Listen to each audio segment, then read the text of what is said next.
India की main stream media की जानिब से पाकिस्तान और बांग्लादेश के ऊपर बेबुनियाद इल्ज़ामात लगाने का सिलसिला जारी है और इनमें से बाज़ जो इल्ज़ामात होते हैं इनके वो होते तो सारे के सारे वैसे फ़र्ज़ी हैं, लेकिन बाज़ ऐसे होते हैं जो कि इश्तियाल अंगेज़ होते हैं, गुस्सा दिलाने वाले होते हैं।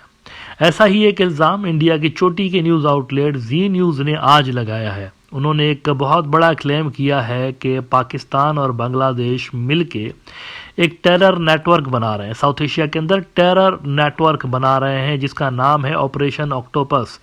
और उनका कहना है कि ये इंस्पायर्ड है ईरान के इस्लामिक रिवोल्यूशनरी गार्ड्स की स्ट्रेटजी से।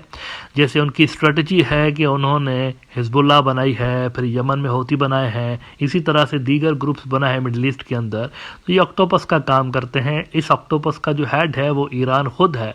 तो यहाँ पर भी वो कह रहे हैं कि एक ऑक्टोपस बनाया जा रहा है, इसका हेड जो है वो तो पाकिस्तानी आईएसआई खुद है, लेकिन इसकी जो टांगे हैं ऑक्टोपस की वो पूरे साउथ एशिया में फैलाने की कोशिश की जा रही है। ना सिर्फ साउथ एशिया बल्कि साउथ एशिया से बाहर भी। उन्होंने फिलिपाइन और इंडोनेशिया तक का नाम लिया कि यहाँ तक इस ऑक्टोपस का जाल बिछाने की कोशिश की जाएगी। अबू सयाफ ग्रुप जो फिलिपाइन के अंदर है वहाँ पर भी, और इसके अलावा इंडोनेशिया के अंदर भी इस तरह के ग्रुप्स वो क्रिएट करने की कोशिश कर रहे हैं ना। ये इश्तियाल अंगेज़ है तो सारा झूठ, लेकिन ये गुस्सा दिलाने वाली बात है कि अगर मीडिया में झूठ भी बोला जाए ना तो कुछ ना कुछ के उसके ग्राउंड्स होने चाहिए, बेसिस होने चाहिए।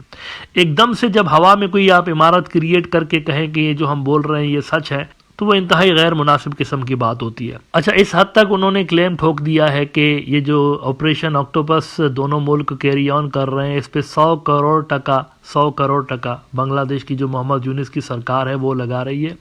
और साथ साथ एक और जाहिलाना बात करते हुए इन्होंने कहा कि स्टूडेंट लीडर्स जो हैं बांग्लादेश के वो भी इस ऑपरेशन ऑक्टोपस का हिस्सा हैं। जी न्यूज़ ने रिपोर्ट किया है, analysing Mohammad Yunus alleged operation Octopus in Bangladesh. इसकी अगर आप डिटेल देखें तो हैरान रह जाएंगे। उन्होंने कहा कि in Friday's episode of DNA Zee News shows you world exclusive report from Bangladesh wherein the Yunus government and Pakistan's ISI are collaborating to create a terrorist organization on lines of Iran supported Houthi rebels and Hezbollah। इसमें मजीद उन्होंने झूठ बोलते हुए कहा कि the Islamic revolutionary army reportedly inspired by the structure of the IRGC aims to train militants on the lines of Hezbollah in Lebanon and Houthi rebels in Yemen. Yunus's plan, referred to as Operation Octopus, seeks to create a sprawling terror network across South Asia, much like the IRGC, which operates as the head, with various terror groups acting as its tentacles. The IRA intends to employ a similar operational model to expand its influence and execute its objectives. अब देखें, फर्जी नाम भी दे दिया इन्होंने तंजीम को, IRA नाम की, इस्लामिक रिवोल्यूशनरी आर्मी नाम की तंजीम बन रही है, जबकि ग्राउंड पे ऐसी कोई सूरत हाल नहीं है। अच्छा, इस तंजीम की फंडिंग का मेथड भी इन्होंने वजह कर दिया कि इस तरह का मेथड है। 100 करोड़ बांग्लादेश दे रहा है, 100 करोड़ टका, और बाकी पाकिस्तानी जो ISI है वो फंडिंग कर रही है। वो कह रहे हैं कि report suggest that the IRA's leadership will consist of radicalized student leaders who were allegedly involved in plotting against Bangladeshi prime minister Sheikh Hasina. देख रहे हैं आप, इंडिया इनको पसंद नहीं करता ना स्टूडेंट्स को, तो उनके ऊपर प्रेशर बनाने के लिए इस तरह की बकवास किस्म की रिपोर्ट्स लगाई जा रही हैं कि ये जो स्टूडेंट्स हैं अब ये कोई इस्लामी रिवोल्यूशनरी आर्मी बना रहे हैं। Yunus has reportedly allocated 100 crore Bangladeshi taka to fund this operation, with further financial plans involving illicit drug trade channels developed in collaboration with Pakistan's ISI। अब ये बड़े अफसोस की बात है। देखें, जी न्यूज़ जो है ना काफ़ी डेकेड्स पुराना एक न्यूज़ आउटलेट है। मेरे ख्याल से इस लेवल पे जर्नलिज्म को नहीं करना चाहिए। जो हवा में बातें की जा रही हैं, इनको भी पता है, लिखने वाले को भी, कि उसने जो भी फर्जी कहानी लिखी है उसमें 0% कोई क्रेडिबिलिटी है, कुछ भी नहीं है इसके अंदर। ऐसी फर्जी कहानियाँ लिखी गई हैं और एक कंस्पिरेसी थ्योरी है बेसिकली, और कुछ भी नहीं है। लेकिन इसको फैक्ट बना के लिखना, अगर ये इस तरह लिखते ना, ये देखें इस तरह हो सकता है, इस तरह हो सकता है, हाइपोथेटिकल बात करते, तो शायद ज़्यादा लोग इंटरेस्ट के साथ इसको पढ़ते। लेकिन इसको इन्होंने फैक्ट के तौर पर रिपोर्ट किया है कि ग्राउंड पे इस तरह की चीज़ें हो रही हैं, विच इज़ नॉनसेंस, ऐसा कुछ भी नहीं हो रहा। और आगे उन्होंने तो बल्कि लंबा छक्का मारते हुए ग्राउंड से ही गेंद बार कर दी आखिरी पैराग्राफ में। If successful the IRA could pose significant threats not only to Bangladesh but also to neighboring countries like India, Nepal and Sri Lanka. Additionally, Yunus alleged terror network could destabilize regional power dynamics, raising concerns for global players like China and the United States. यकीन मानिए इतनी लंबी लंबी तो नरेंद्र मोदी भी नहीं फेंकता जितनी जी न्यूज़ वालों ने इस आर्टिकल के अंदर फेंकी है। मोदी साहब को उनके जो अपोनेंट्स हैं वो फेंकू बोलते हैं कि नहीं, फेंकू है, बहुत लंबी लंबी फेंकता है, झूठ बहुत बोलता है। लेकिन इस आर्टिकल के अंदर जो कुछ भी उन्होंने आज लिखा है, मेरे ख्याल से ये नरेंद्र मोदी से भी ऊपर के लेवल की एक चीज़ है। और इस प्रोपेगेंडा को सिंपली सिर्फ एक दो क्वेश्चंस पूछ के ही आप डिफ्यूज़ कर सकते हैं।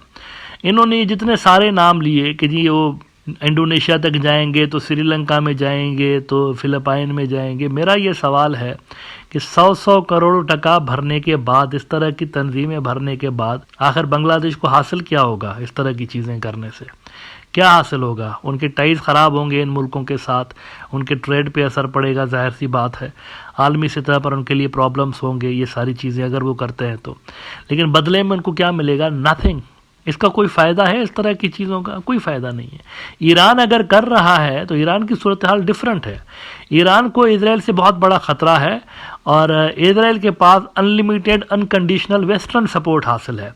लिहाजा ये एक इफ़ेक्टिव स्ट्रेटजी है जो कि ईरान ने अडॉप्ट की हुई है कि मुख्तलिफ ग्रुप्स ना, हिजबुल्लाह जो है, अगर आप कहते हैं ये बिल्कुल 100% ईरानियन प्रॉक्सी है तो मैं आपको ये याद दिला दूं, हिजबुल्लाह बनी जो थी ना, ये इंडिजीनियस मूवमेंट थी, अपने आप में एक मूवमेंट उठी थी बहुत पहले। ये तो बाद में ईरान ने इसको समर्थन दिया है और ये बाद में ईरान के जोन ऑफ इन्फ्लुएंस में आई है। इसी तरह से हूथी रेबल्स जो हैं वो भी खुद क्रिएट हुए हैं वहाँ पर, उनकी भी बड़ी हिस्ट्री है। ये तो बाद में उनका इत्तेहाद बना है ईरान के साथ। इसी तरह हमास जो है इख्वानुल मुस्लिमून वालों का है, मुस्लिम ब्रदरहुड वालों का, बाद में उनका ईरान के साथ इस तरह से लिंक बना है। इसकी वजह यह है इन तमाम का जो दुश्मन है वो कॉमन है, इनका एनिमी सबका एक ही है, इजराइल। तो ये एक इफेक्टिव स्ट्रेटजी है जो कि उन्होंने अपने सेल्फ डिफेंस के लिए क्रिएट की हुई है ईरानियों ने। ये जो एक्सेस ऑफ रेजिस्टेंस उन्होंने क्रिएट किया है, इसमें सबका बेनिफिट है, ये सारे मिलकर एक दूसरे की हेल्प कर रहे होते हैं। जबकि यहाँ हमारे साउथ एशिया में ऐसी कोई बात नहीं है। हमारे साउथ एशिया में ग्राउंड रियलिटीज ऐसे नहीं है जैसे वहाँ मिडिल ईस्ट के अंदर है। इस रीजन की पावर डायनामिक्स भी अलग है और इस रीजन में हिजबुल्लाह और हौथियों जैसी तंजीमें भी नहीं है। अगर आप कहें कि हिजबुल्लाह की तर्ज की या उस जितनी बड़ी कोई तंजीम यहाँ पर मौजूद है, तो ऐसी कोई भी तंजीम यहाँ मौजूद नहीं इस रीजन के अंदर।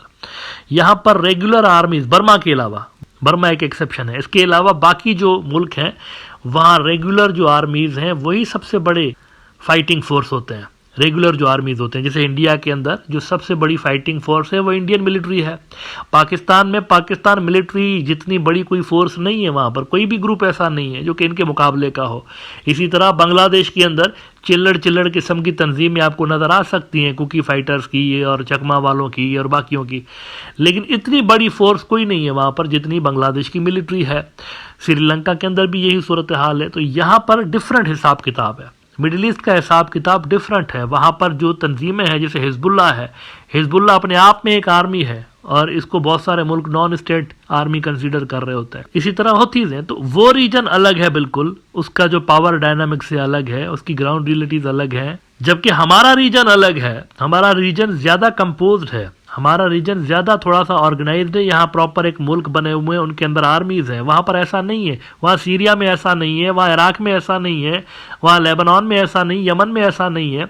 मुख्तलिफ ग्रुप्स हैं असल में, और उसमें से कुछ बहुत पावरफुल हैं तो कुछ कम पावरफुल है। हाँ, रेगुलर आर्मीज़ हैं जैसे सऊदीज़ के पास है, ईरानियों के पास है, लेकिन इसके अलावा ये भी है वहाँ पर मुख्तलिफ ग्रुप्स भी हैं रीजन के अंदर जो कि ऑपरेशंस करते रहते हैं। तो इन दोनों को कंपेयर नहीं किया जा सकता इस तरह से। लिहाजा मैं समझता हूँ कि इंडियन मीडिया को इस तरह की झूठी खबरें लगाने से इज्तनाब करना चाहिए। ये उनकी खुद की क्रेडिबिलिटी के लिए कोई अच्छी बात नहीं है।